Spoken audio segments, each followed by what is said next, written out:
Hello everyone, this is Jyoti Shukla and I welcome you all to Panacea IS channel. So in this segment, we will discuss about daily current MCQs. तो आज का पहला सवाल है criminal procedure identification act 2022 जो कि recently parliament ने पास किया है अप्रैल में। इस एक्ट का मेन पर्पस है क्रिमिनल्स का आइडेंटिफिकेशन करना। तो क्या इससे पहले भी हमारे पास कोई एक्ट थी जिसके थ्रू हम ये प्रोसेस कंडक्ट कराते थे? तो यस, इसके पहले जो एक्ट थी वो थी आइडेंटिफिकेशन ऑफ प्रिजनर्स एक्ट 1920, जिसके थ्रू हम प्रिजनर्स या फिर क्रिमिनल्स का आइडेंटिफिकेशन प्रोसेस कंडक्ट कराते थे। आइडेंटिफिकेशन से क्या सेंस है?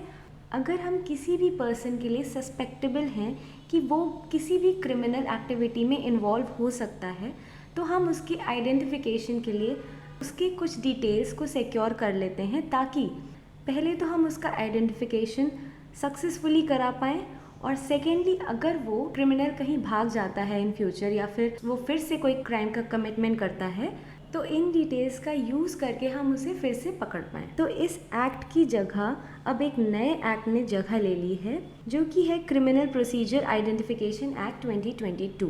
अब हम इससे रिलेटेड एक क्वेश्चन देख लेते हैं जिसमें कि आपको 3 स्टेटमेंट्स दिए जाएंगे। आपको बताना है कि कौन सा स्टेटमेंट सही है। तो पहला स्टेटमेंट क्या कह रहा है? National crime records bureau NCRB will be the central agency to maintain the records. तो जो रिकॉर्ड्स होंगे, जो प्रिजनर्स या क्रिमिनल्स के डिटेल्स सिक्योर किए जाएंगे, उनको कलेक्ट करने का, उनको स्टोर करने का, उनको प्रिजर्व करने का काम कौन करेगा? नेशनल क्राइम रिकॉर्ड्स ब्यूरो, जो कि सेंट्रल एजेंसी होगी टू मेंटेन द रिकॉर्ड्स। तो ये स्टेटमेंट बिल्कुल सही हो गया।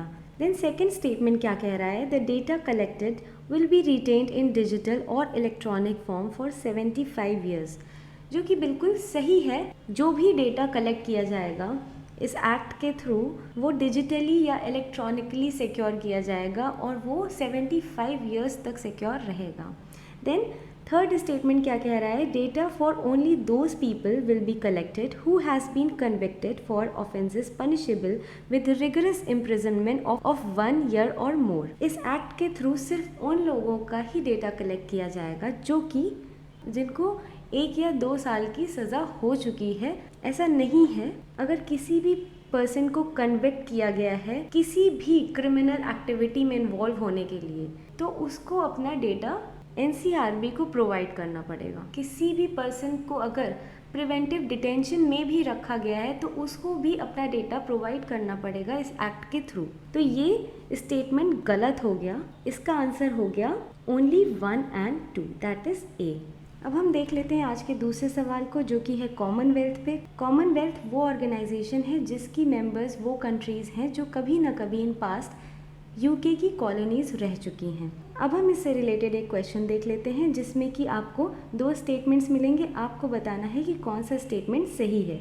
तो पहला स्टेटमेंट क्या कह रहा है कि UK is the biggest economy in the Commonwealth, जो कि बिल्कुल गलत है क्योंकि according to latest GDP numbers provided by IMF, India वो इकोनॉमी बन चुकी है जो कि कॉमनवेल्थ की बिगेस्ट इकोनॉमी है और UK की जगह ले चुकी है। देन सेकेंड स्टेटमेंट क्या कह रहा है? No developed country except UK is the member of Commonwealth. तो ये भी बिल्कुल गलत है क्योंकि ऑस्ट्रेलिया, कनाडा, न्यूजीलैंड जैसी अदर डेवलप्ड नेशंस हैं जो कि कॉमनवेल्थ का पार्ट हैं। तो इसका आंसर हो गया neither 1 nor 2, that is D। Thank you.